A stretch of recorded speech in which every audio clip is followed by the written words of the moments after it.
Capítulo 6. A trilha da vida. A felicidade não está no fim, mas no caminho. Autor desconhecido. Viver é como percorrer uma trilha. A vida é como uma estrada, mas nem sempre com placas de sinalização. Você começou a percorrê-la quando ninguém podia sequer notá-lo, no momento de sua concepção.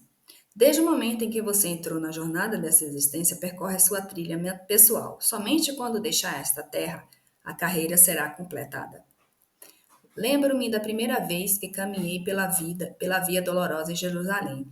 Arqueólogos franciscanos estimam que o trajeto completado de Jesus foi cerca de 600 metros apenas. O caminho que percorreu os peregrinos começa próximo ao Portão do Leão, uma das principais entradas da Cidade Velha, e termina no Santo Sepulcro, local reivindicado pela Igreja Católica como sepulcro de Jesus antes da ressurreição. Essa via tem 14 paradas ou estações, como chamam os historiadores. Cada uma conta uma parte do que o mestre viveu nessa última etapa antes da crucificação.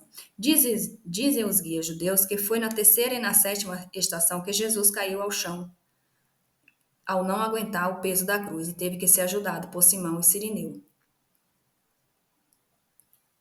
Até Jesus, considerado Filho de Deus, por nós cristãos, precisou de um ombro humano para se apoiar. Imagina a gente, meros mortais. Assim como Jesus percorreu uma trilha após sua condenação à morte, a via dolorosa, usarei a metáfora de uma trilha para que você compreenda melhor a mensagem que o fará descobrir a fase da vida em que você e as pessoas que o cercam estão. Você só vai lidar com consigo mesmo e com os outros se entender esse processo e ciclos da vida. Vamos lá. Quem nunca pegou uma estrada para viajar? Nas estradas existem as paradas do caminho. Você está com sede, com fome, quer ir ao banheiro, o nível de combustível está baixo. Então você vê o posto de gasolina e resolve fazer a famosa paradinha, não é assim? Existem várias situações no decorrer do percurso que podem nos fazer parar e diminuir ou acelerar o rumo ao destino planejado. O esclarecedor, quando você descobre, é que parte da trilha da vida está atualmente. Você realmente precisa saber disso, pois ter clareza da fase em que você está é muito importante para conseguir lidar consigo mesmo e com os outros à sua volta. Lembre-se, você só muda aquilo que identifica. Sendo assim, é essencial que você consiga se atuar, identificar a sua fase atual e seguir em frente, caso seja necessário. Faça essas perguntas para você mesmo. Ainda estou no início de tudo que tenho para viver? Estou na metade do caminho? Dá tempo de recuar a rota, recalcular a rota, se necessário? Tenho forças e ajuda suficiente para completar a carreira? Eu sei qual é o fim dessa estrada? Com base nas centenas de atendimentos que fiz como life coach, pastor e mentor de pessoas, estratégias de sociedade, percebi que a vida é feita de fases e processos. Não existe sucesso sem enfrentamento dessas etapas.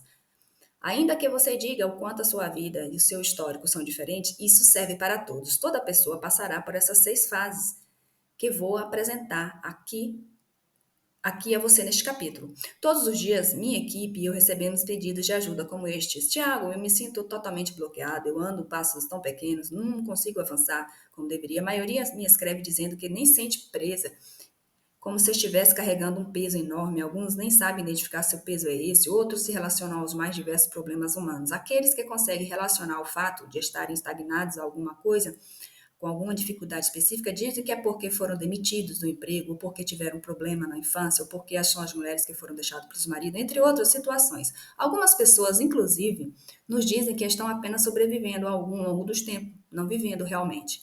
Se você se identificou com alguma dessas questões, é fundamental que preste bastante atenção nas próximas linhas, pois, como falei, a vida é uma estrada e é muito importante que você saiba em que ponto da trilha você está, para não ficar eternamente preso em uma parada. Para que fique muito clara a importância do que eu mostrarei a você a seguir, antes de entrar na fase 1, saiba que tudo que eu vou compartilhar neste capítulo tem uma base forte de estudo e pesquisa. Fora isso, vale lembrar que nos últimos 13 anos atuei como pastor, atendendo diversos tipos de pessoas. Também fui empresário no passado, o que trouxe uma dura experiência. Cada pessoa age como você, de acordo com a fase da vida em que tanto ela como você estão. Faz 13 anos que fui ordenado ao Ministério Pastoral e nos últimos 4 atuei profissionalmente como Life Coach Business. já que não pastoreava igreja alguma. A experiência da vida pastoral como coach da vida de negócio, atendendo celebridades, jogadores de futebol e grandes empresários no cenário nacional, me trouxeram até aqui para dividir com vocês o que aprendi nesse tempo. Acima de tudo, Deus atendeu a minha oração, que desde a minha adolescência é a mesma. Senhor, dai-me sabedoria. Acredito que tenho crescido nesse aspecto desde então. Covarde é aquele que não abre novos caminhos na vida, nem emprega a sua força para enfrentar os obstáculos dessa estrada. Textos judaicos. O livro da sabedoria milenar nos conta que foi o caminho de Damasco que Saulo, famoso personagem bíblico, teve um encontro com Jesus, já ressuscitado, e se transformou em Paulo, o apóstolo. E então começou a próxima fase de sua vida. Antes ele perseguia os cristãos, depois se tornou um dos mais proeminentes pregadores do evangelho de todos os tempos. A trilha da vida nos oferece experiências que alinham o propósito com o nosso destino. Então vamos lá, pois para ser um especialista em pessoas, você tem que entender muito sobre si mesmo. Fase 1, aprendizagem e modelagem. É aqui nesta fase que sua ideia e sua interpretação sobre pessoas nasce. Sua forma de viver relacionamentos surge justamente nesse período. A infância nos modela, acredite. Isso vale para você e para as pessoas com quem você convive. Lembre-se sempre disso. Esta é a primeira fase da vida de qualquer um, pobre, rico, cristão, muçulmano, judeu, gordo, magro, japonês, branco, negro, não importa. A fase 1 da estrada da vida é aprendizagem e modelagem. Tiago, o que isso quer dizer?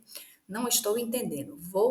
Você pode estar pensando. Permita-me então explicar. Nos primeiros anos da sua vida, você aprende coisas que vão determinar como você vai lidar com essa mensagem aqui na Terra. E você modela coisas positivas ou negativas.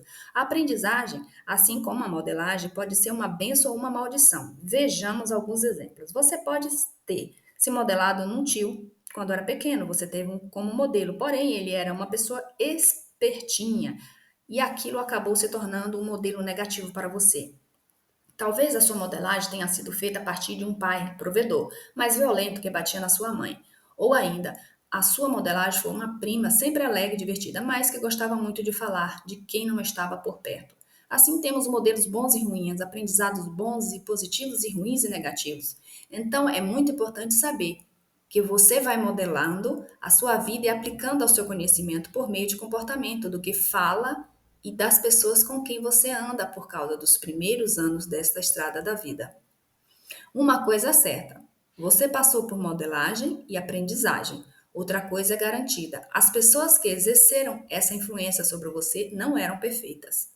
A sua infância é o início de uma adolescência foram o período em que você aprendeu coisas como amor, ódio, respeito e rebeldia, honra e revolta. E você modelou tudo isso por meio de convivência com as pessoas. Entenda que muita gente que cerca hoje em dia, que você considera complicada, é difícil de ligar, teve essa infância difícil e maus aprendizados e modelos.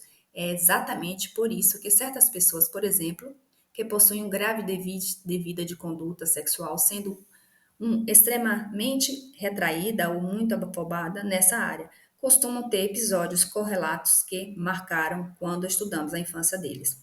Retomando ao exemplo, o abuso sexual, exposição à pornografia ao sucesso percorre contatos físicos. Certa vez atendi um rapaz que, com 8 anos de idade, já era levado pelo pai para a casa de prostituição. Como se não bastasse aquele mal, o pai ainda obrigava a se prostituir, mesmo sendo criança. Ainda que não dê para entender tal atitude, isso se tornou um modelo para o rapaz. Na fase adulta, ele começou a ter muitos problemas, inclusive com tratamentos dispensando às mulheres, pois o modelo que ele aprendeu inconscientemente foi muito ruim. Ele não fazia por escolha, era algo inconsciente.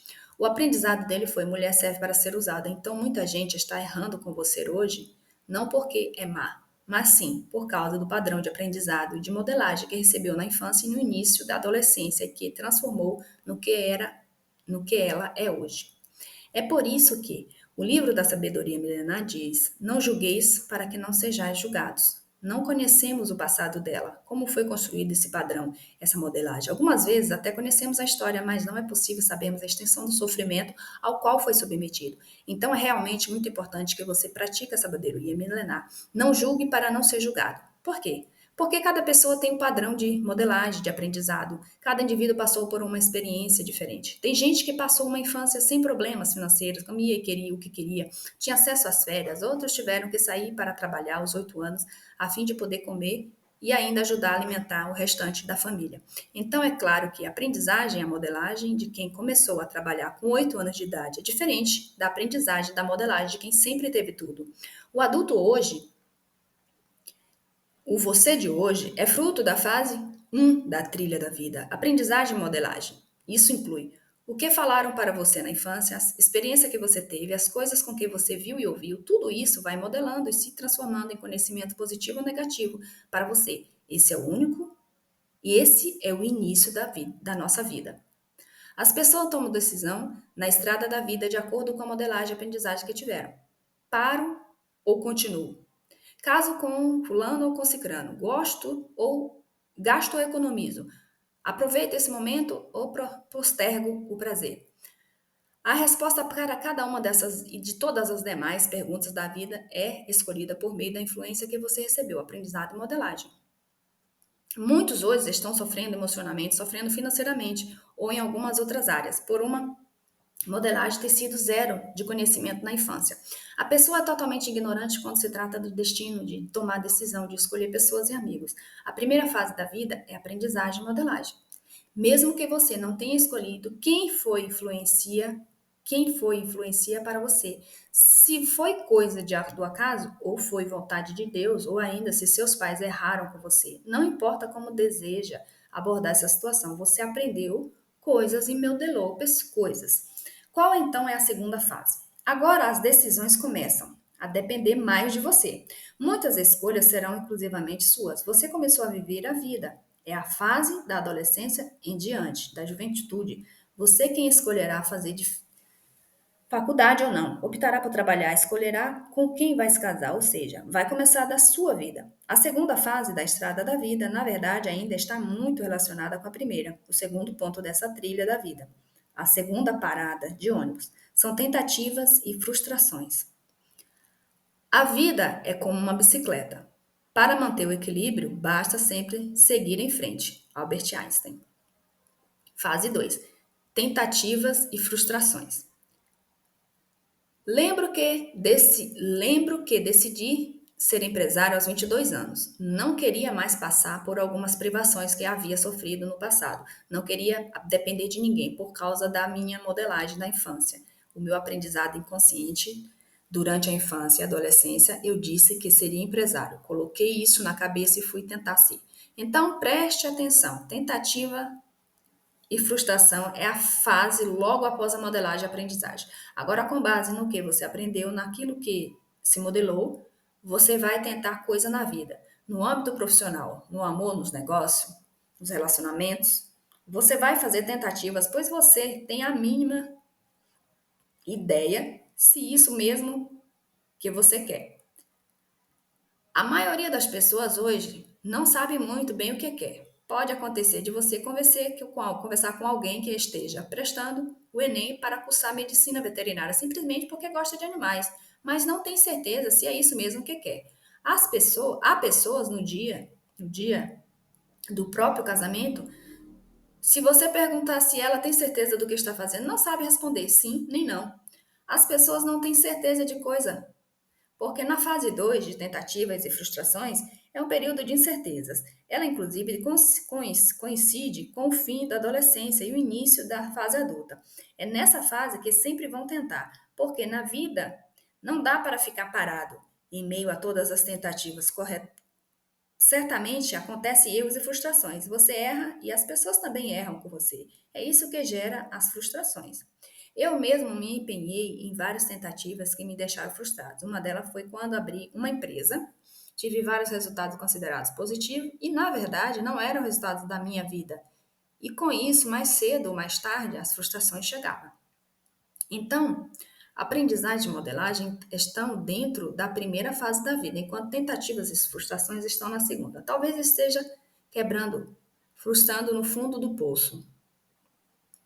Ou talvez você simplesmente deseja algo novo, queira estudar, ter experiência com Deus, é esse ponto de novas decisões, após tantas frustrações na vida, é que vai gerar o encontro com o seu propósito. Suas frustrações podem levá-lo a tomar decisões que gerarão um encontro com o seu propósito. Anote isso, porque é aqui que vai começar a fase 2 da trilha da vida. A sua trilha da vida começou oficialmente no momento em que você saiu da barriga da sua mãe. Logo nos primeiros segundos, você entrou na fase de aprendizagem e modelagem. Tudo isso que forma inconscientemente você não escolheu o que aprendeu. As pessoas que tomou como modelo, isso simplesmente aconteceu com você, formou quem você é, principalmente na fase da adolescência. Na fase 2 da tentativas e frustrações, você tenta se casar, tenta abrir negócio, tenta fazer uma faculdade, passar por muitas frustrações, até que chega um momento da vida, às vezes aos 30, aos 40, aos 50 anos de idade, em que você fala: não aguento mais sofrer, não aguento mais tentar e me frustrar. Esse ciclo de tentativas e frustrações leva você a investir um tempo maior com Deus ou um tempo maior nos estudos, fazendo que você descubra o seu propósito. E quando você descobre o seu propósito, quer começar a fase 2 de verdade, entra aqui a voz da experiência. Eu passei por tudo isso, tive muitas coisas ruins, negativas que me modelaram. São essas experiências que tive no meu passado que me permitem passar para você um pouco do que aprendi com tudo que passei e superei. Tem muita gente que pensa que minha vida foi sempre boa. Muito pelo contrário, foi bem traumática. Logo que entrei na fase das tentativas e frustrações, quebrei uma empresa e quase perdi tudo. A única coisa que não perdi foi a minha família, mas quase destruí o meu casamento. Quebrei financeiramente, emocionalmente, foi tudo terrível. E foi justamente nessa fase em que eu estava no fundo do poço que descobri o meu propósito e entrei na segunda fase da vida. Existem duas coisas boas em chegar ao fundo do poço. Uma, não dá para descer mais que isso. Dois, o único lugar para o qual dá para olhar é justamente para cima. No meu caso, eu descobri que o meu propósito de vida era treinar pessoas. Eu nasci para isso. Então, do que adiantou ter empresa de turismo? Do que adiantou ter trabalhado com música? E, é claro, ter tido essa experiência me fez crescer muito e ajudou a construir quem sou hoje. O trabalho com música me ensinou a lidar com pessoas e fazer negociações, por exemplo, enquanto no turismo me levava a grandes líderes para Israel e aprendi a lidar com essas pessoas importantes. Tudo isso contribuiu. Eu não desprezo a preparação que recebi por essas profissões, mas por outro lado, a minha demora em entender o meu propósito gerou também frustrações, pois é o que acontece enquanto o propósito não é descoberto. É claro que as frustrações também me possibilitaram obter muito conhecimento que hoje partilho, cada e mero acaso. Veja, porém, que eu poderia ter aprendido de outra forma, sem tantas frustrações. Quando finalmente entrei na segunda fase da vida, em que eu descobri que a minha missão era treinar pessoas, surgiu uma grande questão. Como eu vou fazer isso? Não tenho formação nem conhecimento para isso. Tudo o que eu tinha era vontade de fazer e uma confirmação divina dentro de mim. Contudo, eu não possuía os meios para fazer. Foi então que eu peguei os poucos recursos financeiros que eu tinha e decidi investir tudo no que eu acreditava ser o meu propósito de vida. O reino dos céus é também semelhante ao tesouro oculto no campo, o qual certo homem, tendo achado, escondeu.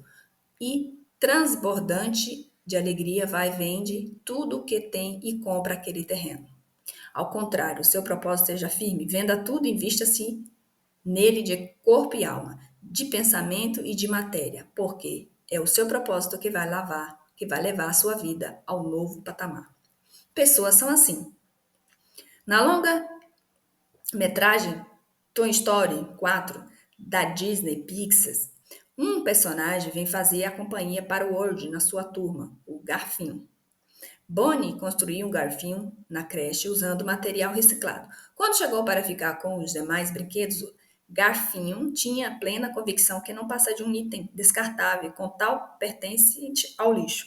O xerife Woody passa parte da trama aconselhando Garfinho a aceitar sua condição de brinquedo, cujo destino é viver aventuras com sua dona, Bonnie, e o restante da turma. Contudo, isso de nada adiantava. Bastava Garfinho ver uma lixeira para começar a gritar a plenos pulmões: lixo, lixo, lixo! Se joga no meio da imundice. E lá ia então o nosso herói que não desiste dos amigos, o xerife Wood, resgatá-lo. Certo dia, porém, Garfinho é feito refém por um brinquedo mau e passa a entender cada palavra e gesto de Woody. Quando compreende finalmente seu propósito e passa a lutar por ele, Garfinho transforma-se. Pessoas são assim. Enquanto elas não descobrem ou não aceitam o seu propósito, ficam lutando em tentativas e fracassos. Todavia, não desista delas. Mesmo assim, um dia, cada palavra passa a fazer sentido e ela cumprirá o seu propósito. Fase 3: Descoberta de propósito. Aqui tudo muda. Existem pessoas que passaram dos 50 anos de idade, mas ainda não estão na fase 2, das tentativas e frustrações. O que separa uma pessoa que está na fase 2 das que chegam ao fim da trilha da vida com sucesso é a descoberta do seu propósito de vida. É com a descoberta de propósito que se inicia o processo de se errar menos, escutar mais, adquirir sabedoria e focar somente naquilo que você nasceu para fazer. Eu sou um treinador de pessoa, ninguém confunde a minha identidade. Já sei quem eu sou e o que eu tenho que fazer. Com isso, a vida fica muito mais fácil. Aceitar ou negar uma proposta. Com quem devo andar e quem devo me afastar? Qual é o próximo passo? Essas escolhas e outras semelhantes são possíveis porque sei qual é o desígnio divino para a minha vida. Como relatei no capítulo 1 do livro, 12 dias para atualizar a sua vida, há várias formas de você se aproximar dessa descoberta. Eu aconselho também ler essa obra, que vai ajudá-lo nesse processo de busca. O item essencial que abordo no capítulo mencionado é a ideia central permanente, ICP, que rege a sua vida. Todos os seus projetos, títulos e sonhos giram em torno de uma ideia central que nasceu com você, mas não necessariamente deixará de existir quando você morrer. A ideia central permanecer de Martin Luther King Júnior, por exemplo, era igualdade social e racial. Isso nasceu com ele e continuou escoando mesmo depois de sua morte. Descubra suas habilidades e o que deixa você revoltado. Analise o que você fala e aquilo que as pessoas querem ouvir. Encare os processos da vida e você estará no caminho para desvendar o seu propósito.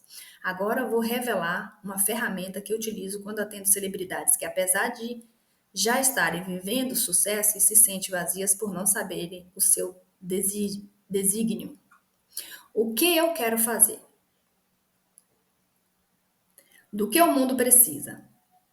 O que as pessoas querem de mim? Qual é o meu público?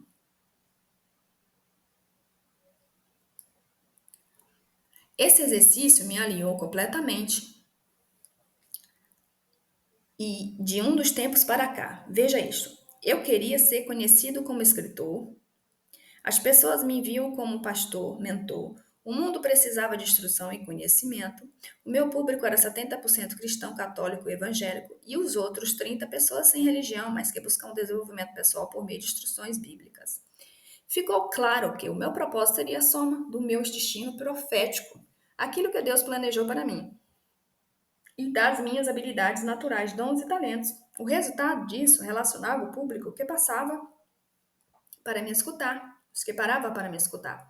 Então, aplicando essa ferramenta a mim mesmo, descobri que deveria diminuir a energia e o investimento financeiro que eu aplicava em ser escritor, pois os meus resultados vinham do que as pessoas esperavam de mim, palestras e pregações. Reparem, não parei de produzir conteúdo editorial. Levei quase um ano inteiro escrevendo este livro, por exemplo. Contudo, sim, realoquei as minhas prioridades.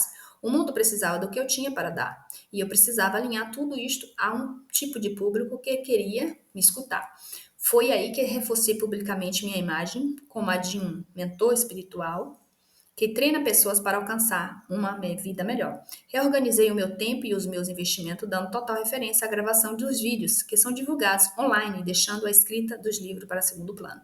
Apesar dessa atividade ser vital para a minha realização pessoal e o cumprimento do meu propósito, comecei então a viver o meu destino intensamente. Quando se descobre o propósito de vida, isso não quer dizer que agora você está preparado para agir. Na verdade, a maioria das pessoas não sabe o que fazer, como utilizar o propósito recém-descoberto. Por isso a fase 4, que veremos a seguir, é tão importante. Fase 4. aperfeiçoamento e treinamento. Quando eu descobri o meu propósito, eu passei a andar com pessoas que já faziam o que eu queria fazer. Assim pude aprender como se faz. Comecei a ler de 5 a 10 livros por mês, muito deles uns assuntos relacionados à inteligência emocional, coach, liderança. Além disso, comecei a investir em cursos, mesmo com poucos recursos, pois eu havia acabado de sair de uma quebra no aspecto financeiro e emocional. Passei a pagar almoço para as pessoas que sabiam mais do que eu, para simplesmente aprender mais com esses encontros. É possível modelar muitas coisas mesmo na fase adulta. O comportamento que leva ao sucesso é um exemplo disso. Se você modelar a forma como as pessoas de sucesso se comportam, você terá mais chances de alcançá-lo. Então, a fase 4 da trilha da vida é aperfeiçoamento e treinamento. Vamos recapitular os pontos que vimos até aqui. A trilha da vida começa com aprendizagem e modelagem. Quando você aprende muitas coisas e é moldado por pessoas, tudo isso de forma inconsciente. Depois começam as tentativas e frustrações, nas quais experimenta muitas coisas e erramos diversas vezes. Em seguida, entramos na fase da descoberta do nosso propósito de vida, e nessas horas você começa a viver a sua vida de verdade, pois até então você estava tentando viver a vida dos outros. Agora, com o propósito identificado, damos início à quarta fase. Aperfeiçoamento e treinamento. Nesta fase, você terá que pagar o preço para ser polido e remodelado. Não é fácil, mas é um caminho que você tem que percorrer para prosperar e começar a ter uma vida relevante. O aperfeiçoamento também deve ocorrer no comportamento. Eu, por exemplo, não podia me comportar como se quisesse ser um treinador de pessoas. Era preciso que eu tivesse diferente, falasse diferente, tivesse conversa diferente. Assim, tive que aperfeiçoar não somente o meu conhecimento, mas todo o meu comportamento. Quando eu na trilha, quando eu aprendi a mudei o meu comportamento, passei para a fase 5 da trilha, que é o alinhamento da comunicação. Cara leitor, confie em mim. Essa fase também é fundamental para você ser um especialista em pessoas. Entender a si mesmo e aqueles que o rodeiam. Afinal de contas, as pessoas se interpretam de acordo com o que comunicamos. Veremos isso na fase 5. Continuando a falar sobre a importância de ser treinado, tem um exemplo que dou em algumas das minhas palestras. Respeito de empreendedorismo e espiritualidade. É uma pergunta sobre segurança. Se você fosse milionário e tivesse que contratar um guarda-costas para seu filho, você convidaria um soldado do BOP, Batalhão de Operações Especiais, ou um soldado comum do quartel? A maioria responde BOP, é claro. Então, continuo. E qual é a diferença entre os soldados? Nesse momento, todos gritam: treinamento! Sim, repito sempre esta fase. O nível do seu treinamento determina o raio da sua influência. Invista mais para aprender. Seja remodelado, crescer por dentro. Isso tem que ser prioritário. Busque isso mais do que qualquer outra coisa. O que vai fazer você ser escolhido pelo seu público é principalmente se manter de pé nos dias difíceis e no nível do treinamento. Entenda que esse investimento não é apenas financeiro. Você deve investir tempo com pessoas que sejam novos modelos para você. Deve investir em conhecimento e fique atento, pois há muito conhecimento de alta qualidade gratuito. Agora, se você é uma pessoa treinada, que lê livros, se esforça para desenvolver sua inteligência e suas capacidades, mas está casado com alguém que se contenta com qualquer coisa, que não sonha, que é péssimo, pode haver conflito no seu dois em um, preste atenção a isto. Geralmente, achamos que o cônjuge não nos ama, que ele está prestes que ele não presta, que descuida de nós, etc. A verdade, contudo, é que você está vivendo a fase do treinamento e aperfeiçoamento, e talvez seu cônjuge nem tenha descoberto o propósito de vida dele ainda. Não julgue, ajude. Na trilha da vida, valorize aqueles que tomam a sua caminhada, que tornam a sua caminhada mais fácil. Fase 5. Alinhamento da comunicação. De que adianta eu descobrir o meu propósito de vida e treinar para isso se não souber explicar para as pessoas? Hoje em dia você é o que as suas redes sociais dizem. Então, o alinhamento da comunicação tem a ver com as suas redes sociais. O que você posta e com quem você posta. O que você veste e com quem você fala. São aspectos muito importantes. É necessário que toda a comunicação esteja alinhada à forma de se vestir e de falar. O conteúdo das postagens e as associações, como você pode ser visto no capítulo 1. Suponhamos que hoje Eu tenho saído para jogar futebol. Eu não preciso tirar uma foto e publicar isso, porque se eu jogo ou não, isso não interfere diretamente no meu propósito de vida. Então, se eu passo uma informação que não está alinhado com o meu propósito de vida, acabo confundindo as pessoas que me seguem. E elas podem até deixar de me seguir. Tudo o que você publica em suas redes sociais define quem você é e seleciona o seu público. Vive isso todos os dias. Às vezes eu estou em um bom restaurante jantando com pessoas famosas, tiro a foto, mas na hora de postar reflito. O que isso vai agregar na minha vida dos meus seguidores? Eles vão aprender algo com isso ou eu só quero mostrar que estou vivendo um bom momento? Tudo que você faz comunica alguma coisa. Cuidado com isso. Pense comigo. Como você vê o Thiago Bruneiro hoje? Provavelmente você responderá: ah, é um cara sábio, ajuda as pessoas, prega bem, é um empreendedor, um pai de família, uma inspiração. Não tem intenção de parecer arrogante, escolher essas qualidades por serem o tipo de definição que recebo diariamente pelas redes sociais. Você me vê como um pai de família, mas como você me veria se eu postasse fotos de camisa aberta dentro de um carro esportivo? Você me vê como um empreendedor, mas como se me veria se eu estivesse sempre com problemas financeiros? Você me vê como um homem sábio, mas como me veria se eu ficasse batendo boca com os haters na internet? E se eu fizesse essas coisas, em quanto tempo você mudaria de ideia a respeito de mim? Leia essa história, bastante conhecida. Acontecia na casa de Júlio César, no primeiro de maio do ano 62 a.C., a festa da Bona Dea, Boa Deusa. Era uma orgia reservada somente para as mulheres. A celebração fora organizada por Pompeia Sula, segunda mulher de Júlio César. Os registros históricos dizem que ela foi uma mulher jovem e muito bela.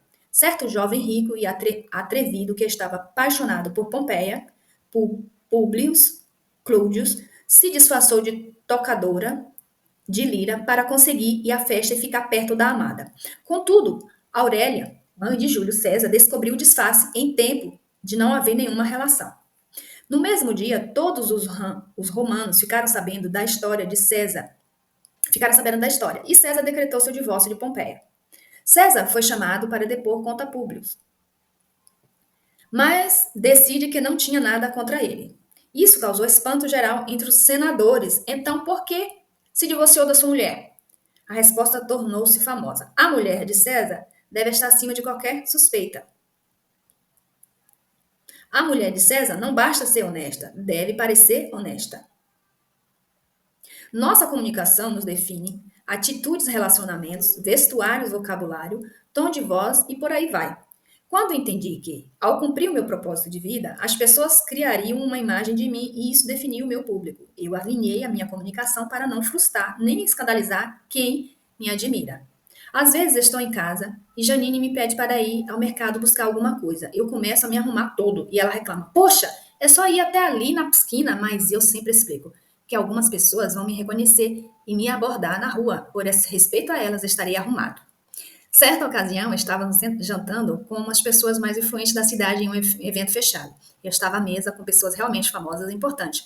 Quando o fotógrafo do evento se aproximou para tirar foto da nossa mesa, pedi permissão aos colegas do lado para tirar a garrafa de vinho que estava ali. Não acha que é pecado beber vinho, mas não posso escandalizar quem pensa diferente de mim. Sim, vivemos para os outros, não para nós mesmos. Se eu faço outro pecar por causa das minhas atitudes, quem será julgado?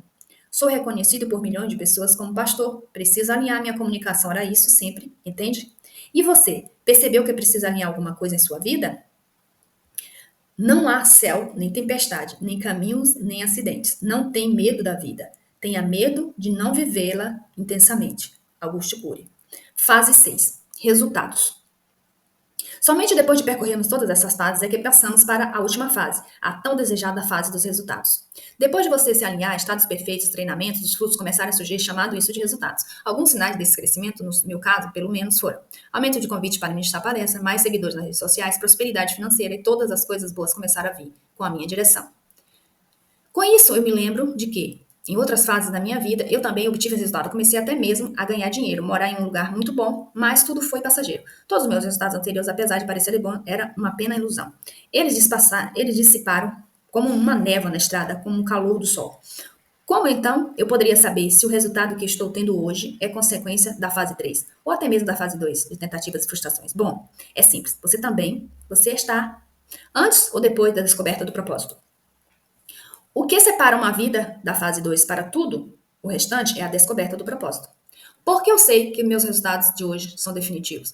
Porque agora eu vou até o final da vida dando fruto. Porque eu descobri o meu propósito. Então, aqueles resultados que eu tinha na época que eu era empresário eram duvidosos, pois fazia parte apenas de uma tentativa. Os de agora, não. Atenção, tudo parece bom nesta etapa da trilha, mas não é. Distrações, tentações, conflitos emocionais, desgastes físico, mental, invejas, hater e muitos críticos se intensificam nessa fase. Você não tem ideia da quantidade de líderes bem-sucedidos que me procuram para dizer: eu quero desistir de tudo. Não é fácil mesmo. Quando você acha que depois de tudo que passou na vida e agora é o momento de aproveitar, vem a fase da exposição, que atrai todo tipo de complicações. O êxito da vida não se mede pelo caminho que você conquistou, mas sim pelas dificuldades e superou no caminho. Abraham Lincoln. Conflitos desnecessários. Grandes problemas acontecem quando alguém quer estar na fase da descoberta de propósito, convive com alguém que está nas etapas dos resultados, por exemplo. Veja, um precisa focar no que nasceu para fazer, pois ainda não teve essa compreensão, por exemplo, porém fica se comparando com os outros que está colhendo os resultados disso. A excelência emocional, a paciência e a sabedoria também divergem em cada fase. Por isso, na convivência interpessoal, muitos conflitos desnecessários surgem. Às vezes, não é que a pessoa está deixando você de lado. Por exemplo, é que ela está em outra etapa e não atende bem o seu momento. Então, precisa entender a trilha da vida. Sou amigo de pessoas muito diferentes uma das outras. Então, em etapas diversas da caminhada, porém, como eu sei em que fase estou, não misturo as coisas quando estamos juntos. Por exemplo, meus amigos de infância são os mesmos até hoje. Cada um teve sua vida. Uns foram famílias, outros não. Uns estão bem empregados, outros nem sabem o que trabalhar. Então, quando eu os encontro, meu foco é rir das piadas que fazíamos no passado, lembrar das travessuras e bagunças que fizeram desfrutar daquele encontro raro. Mas eu jamais comentaria algo da minha vida profissional com eles, justamente porque cada um está em uma fase. Para que vou provocar inveja, ciúme ou comparações? Evite conflitos desnecessários. Assim, como é que aprendemos nas 3 esferas da amizade? Compartilhe informações com quem está vivendo aquele nível. Seja maduro e aprende de uma vez por todas a compartimentalizar informações. Espiritualidade. Afirmo, por estatística, que não apenas pela minha fé pessoal, que é impossível vencer cada etapa da trilha da vida sem estar conectado espiritualmente a algo maior. Somos limitados, fracos, indefesos e, acima de tudo, humanos. Respondeu-lhe Jesus: eu sou o caminho e a verdade e a vida. Ninguém vem à paz senão por mim. Jesus é o caminho de andarmos por este caminho. Chegaremos ao destino final, a eternidade com o Pai. É nisso que eu acredito e é por isso que vivo. Pregar e anunciar as boas notícias de salvação, o seu corpo tem prazo de validade, a sua alma não precisa ter. Na fé cristã, o caminho tem tanto valor quanto o destino. Foi o caminho de Damasco que Paulo teve uma visão que mudou sua trajetória. Foi o caminho de Jerusalém para Jericó, segundo a parábola, que o homem conhecido apenas como o bom samaritano parou a fim de ajudar outro homem que fora assaltado e espancado. Foi o caminho para recuperar sua família sequestrada após o ataque de Ziklag que Davi parou para socorrer um escravo egípcio e este se tornou um GPS para Davi encontrar rapidamente os inimigos e os abateu. No caminho temos experiências transformadoras e é no caminho que também ajudamos pessoas. A espiritualidade, ou seja, a conexão com Deus não é somente intrapessoal, mas também interpessoal. Quanto mais ajudamos pessoas no decorrer da trilha, mais perto de Deus ficamos. Pense na última caminhada de Jesus. Ele estava na vida dolorosa. Seu corpo estava ensanguentado, com suor e terra misturados. Carregava a cruz na qual seria morto. As pessoas ao redor gritavam alvoroçadas. Os guardas o agrediam com placas e socos, palavras e socos. Quando foi posto na cruz, parou de pensar no seu próprio caminho e de agonia para ajudar os que estavam torturando, dizendo: Pai, perdoa-lhes porque não sabem o que fazem. Esse é o nível de maturidade que as pessoas precisam chegar para que, no meio da trilha da nossa vida, a vida dos outros importa tanto quanto a nossa. Perguntas e respostas. Tiago, participei do curso Trilha da Vida em São Paulo, e apesar de ser conhecido nacionalmente por minha arte, não sei se esse é o meu propósito de vida. Afinal de contas, não me sinto feliz e completo. Tenho milhões de pessoas à minha volta, mas sempre me sinto sozinho. O porquê? Seu caso é muito comum. Fazer sucesso naquilo que não é o nosso destino é um risco que todos correm, pois certamente nos apegamos a demais ao que deveria ser apenas uma fase da vida, não o nosso motivo para viver. Certamente a sua arte faz parte do cumprimento do seu propósito, mas apenas como uma contribuição. Um cantor tem a voz como ferramenta, o propósito é, por exemplo, transformar a vida de pessoas com as letras e melodias. Transformação é propósito. Música é ferramenta. Espero ter ajudado. Conclusão. Identifique em qual das 6 fases apresentadas neste capítulo você está e comece a projetar o seu futuro. Faça uma lista com o nome das 3 pessoas com quem você mais convive. Identifique a fase de vida em que elas estão. Dessa forma, você poderá se autoconhecer e conhecer melhor o que cerca. Lembre-se, o que divide o antes e o depois da sua caminhada aqui na Terra é a descoberta do propósito de vida que Deus lhe concedeu. Deus costuma confiar grandes projetos a pequenas pessoas.